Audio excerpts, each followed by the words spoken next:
Hello, you found Hidden Trevor here. Today, I want to express my beef with James Cameron. He's the director of many great films like Terminator, Aliens, and even Titanic. Dude has a knack for making good movies. And then there's Avatar. Don't get me wrong, Avatar is a decent film franchise, but you may have seen memes regarding how little cultural impact it has. It certainly isn't Star Wars. For me personally, I think some of that sentiment about it having no impact stems from the world building, which is problematic considering that is the part everyone is supposed to like. The story itself is nothing too unique. It is essentially Dances with Wolves and Fern Gully put together. You've seen the same story dozens of times. My argument here is this. If the world of Pandora was more alien, then the story of Avatar would be more alien. Let's start by talking about the setting of Avatar, Pandora. Pandora is a lush, vibrant world full of plants, animals, and people. You can find trees, green-leafed plants, vines, rivers, waterfalls, mountains, volcanoes, oceans, etc. This is supposed to be sci-fi though, right? What I just described sounds more like Panama than an alien planet. Cameron could have tapped into so many interesting concepts while thinking up an alien world for his big-budget movie franchise, but instead he settled on Earth 2.0. And he's had time to think about this. James Cameron made concept art sketches going back decades, which has conveniently sheltered him from any accusations of plagiarism. He was waiting for movie-making technology to catch up to his vision, even though he could have just went to Costa Rica to film it. Now you're probably thinking, Trevor, why are you being so critical? Thinking up an alien planet is hard. Sure, but I'm wholly unimpressed with how safe he played everything. Making an environment that is essentially Earth, but different, keeps everything familiar. The more familiar everything is, the more likely people relate to it and invest in the story, yada yada yada. This clearly has worked for Jim, because each Avatar movie is raking in like $1 billion. In my mind, though, if he was aiming for like a realistic sci-fi movie, which he clearly was, he missed the mark completely. Allow me to elaborate about that. So it totally makes sense that Pandora would be somewhat similar to Earth, considering that humans are actively seeking a resource-rich planet to colonize in the story. That's fine. However, the odds that the living things on the alien planet would be like a 1-to-1 analog for everything on Earth is ludicrous. And yes, convergent evolution is a thing. With similar environments, you would get animals with similar traits. But James Cameron gets pretty lazy about it to the point where he should have just made a story set on Earth. For starters, something as simple as a tree isn't necessarily a given on an alien planet. You mean to tell me that plants on alien planets are basically the same as Earth? Think about another sci-fi movie for a second, Dune. In Dune 2, we see the Harkonnens' homeworld receives only infrared light, so everything is black and white. That's pretty rad. Imagine plants evolving on that planet, with a different light spectrum. Any plants that evolve on that planet from Dune 2 might have leaves that are black, because black is the only wavelength of color that would absorb light there. A little creativity would have been neat, because in Avatar, we see nothing but green everywhere. Even on Earth, we get trees that change color in the fall, but I guess Pandora is just a jungle everywhere and doesn't have seasons. That's a little thing I like to call Star Wars syndrome, where a planet is just one environment across the entire surface. I guess Avatar 2 dispels that notion a little bit because we see there are big oceans as well, but even so, Earth is more diverse than Pandora is.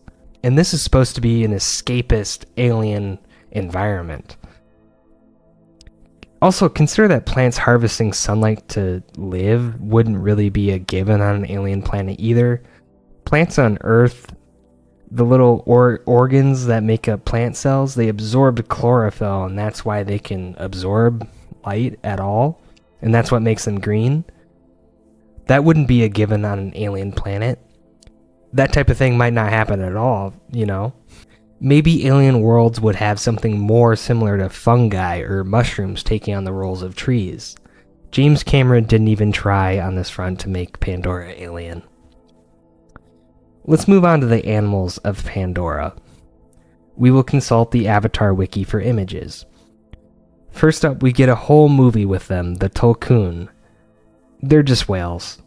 They have the same niche as whales would have on Earth. In the movie, they're able to communicate with the Na'vi people, so they're intelligent, more so than the other animals, but, you know, like whales are intelligent too, because they're mammals, just like humans are. They even come to the surface to breathe like a whale would. I just find that unlikely. Think about how whales evolved on Earth. They evolved from land-based animals, which is why they still need to surface to breathe, and why they have finger bones in their fins, and things like that. You mean to tell me that space whales on Pandora had the same kind of evolutionary path? That's preposterous. Sticking with the water creatures, there's one we see called an elu.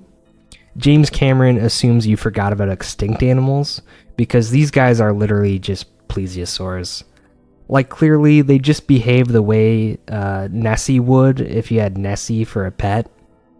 There's plenty of other fish things on Pandora that would not be out of place on Earth. I'll cut Jim some slack here because the fishes that already exist on Earth look pretty alien.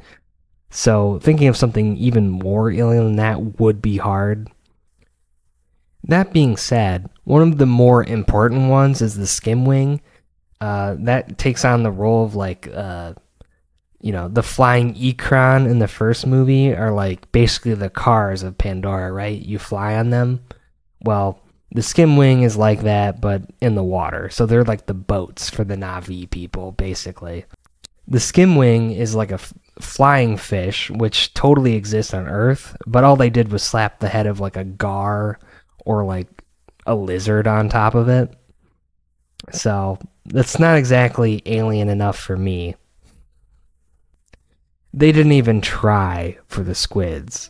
The squids that are featured in Fire and Ash and make up a kind of an important part of the plot at the end there are basically just earth squids. I mean, they have beaks like earth squids do. Yes, earth squids have beaks, which, if squids weren't scary enough, they have beaks. Now you have to know that. But, I mean, everything about their design, it's just the same thing as an earth squid. The odds of an alien planet producing something so similar are not super low if you consider how many planets there are, but canonically, Pandora is supposed to be in the Alpha Centauri system, which is the closest star to Earth. Maybe we're just in the squid quadrant of the Milky Way, where squids have just colonized every planet. On land, to seem more alien than they are, Cameron had the idea to give every animal an extra set of eyes and limbs, making everything a hexaped instead of a quadruped. I don't really see how that's helpful, but alright. If you think about like the mechanics of running, an extra set of limbs would probably just get in the way, unless you're talking about like centipedes, but then again, they don't really go that fast, and they're small. But anyway, most of the animals on Pandora also breathe through their chest instead of nostrils in their head. Okay, that's a good idea. That's something unique at least. Cool rules. And they would make sense if everything had a common ancestor too. Surely James won't break those rules for no reason, right? Let's do a rapid fire montage and look through some of the fauna of Pandora on land. The Thanator takes on the role of a jaguar or a tiger. The dire horse is a horse, but at least they gave it an anteater head, right? The viper wolf is a wolf. Nice. They made sure to give it some, like, quills and stuff, or, like, flaps. Yeah, that's pretty alien. The hammerhead titanothere is even dumber than I thought, because at first glance, it's essentially a rhino, and it behaves like a rhino. But actual titanotheres or brontotheres were Ice Age mammals that had weird headgear, just like what we see in Avatar. So, not super creative. The ostripede looks like an ostrich, or more accurately, a terror bird. Again, that's like an extinct animal that was probably before the Ice Age, but anyway. There's also arrow deer, which are just deer. There's things that are kind of like like a triceratops type animal, or like a buffalo. Okay. We got a stand-in for elephants. There's this thing called the flat-headed capra, which lives in the mountains and has like a hard thing on its head, like a ram. And the stilted hexapede thing's probably inspired by like a moose. So you kind of get the idea. It's not super creative. James Cameron's idea of an alien planet was basically like, take an animal from Earth, paint it blue, and then call it a day. Occasionally, let's mash two animals together, call it good. What more do you need? The biggest sin in my eyes is the one that's called Prolamuris. Prolamuris? I don't know how to say it, but this guy is a Pandoran monkey, essentially. Which implies that Pandoran primates had the same six-leg rule as everything else. Its arms are fused up to the elbow, and the Avatar wiki is kind of insinuating that they would lose their extra set of limbs over time through evolution or whatever. They also, interestingly, only have two eyes. So what other primates do we see in Avatar? Ah, yes, the Na'vi. The Na'vi are quadrupedal, upright walking, two-eyed humanoids. How convenient. We can assume they have a common ancestor with the lemur thing. They're both primates, essentially. Why the hell would the Na'vi have lost the extra eyes and limbs? Wouldn't the extra limbs be useful for climbing? They live in a dense jungle still. I mean, we do see that there are other clans of people, like the water people. The water people have, like, flatter, almost fin-like arms. But again, wouldn't an extra pair of limbs be helpful for moving fast through the water? And why lose the extra eyes? Nothing else on Pandora has just two eyes. What environmental pressures are affecting only the Na'vi and nothing else? Why did the Na'vi evolve to have tails? It's not very helpful for balance when they walk upright. It just goes to show you, for as much thought as James Cameron put into the whole world building of Avatar, he didn't do enough. Because a lot of this stuff doesn't really make sense if you think about it and pick over it like I am right now. Now, I'm sure he doesn't care that people like me are doing this and have done this. There's other videos on YouTube. But I digress. On Earth, humans evolved to walk upright to see over tall grass and identify predators before they got eaten. I definitely think the Na'vi should be more monkey-like than anything, if they're so arboreal and live in trees.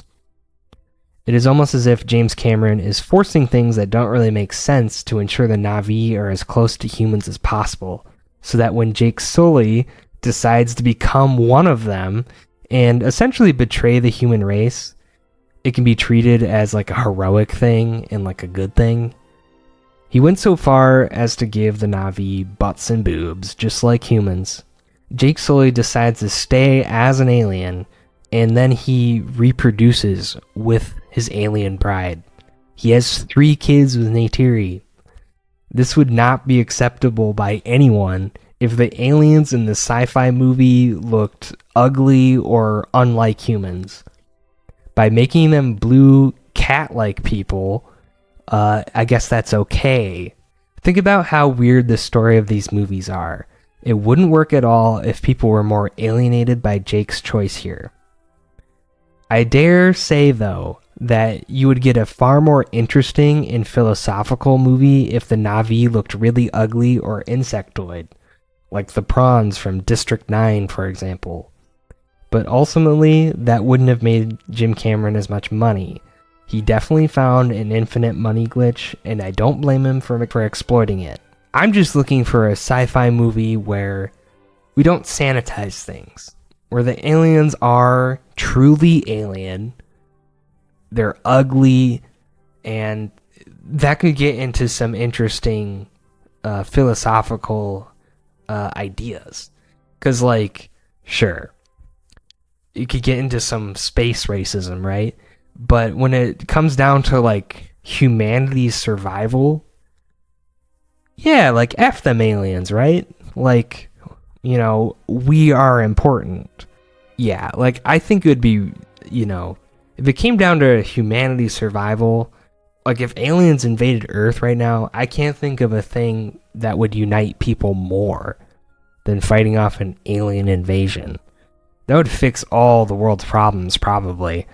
Like, honestly, I wouldn't be surprised if there's, like, a false staged alien invasion coming up soon. I've seen that conspiracy theory floating around. But anyway, in the case that the alien invaders are blue cat people, I think this would go over very well. Because, you know, there'd be plenty of Jake Sullys out there, I think. But anyway, I think I've expressed my opinion on why James Cameron just isn't as creative as people are giving him credit for with the Avatar series in general. And, you know, I think it's ludicrous that he's making so much money off these movies when they're not really the most well thought out or interesting. I mean, for something that's supposed to be taking place on an alien planet, it looks a lot like just any jungle on Earth. It looks like the Amazon. Sure, there are floating magnetic mountains or whatever. Okay, you did something there, but I don't know. It could be a lot more alien than it is. And I think the story would be more interesting if it was more alien. And those are my thoughts. Thank you for joining me.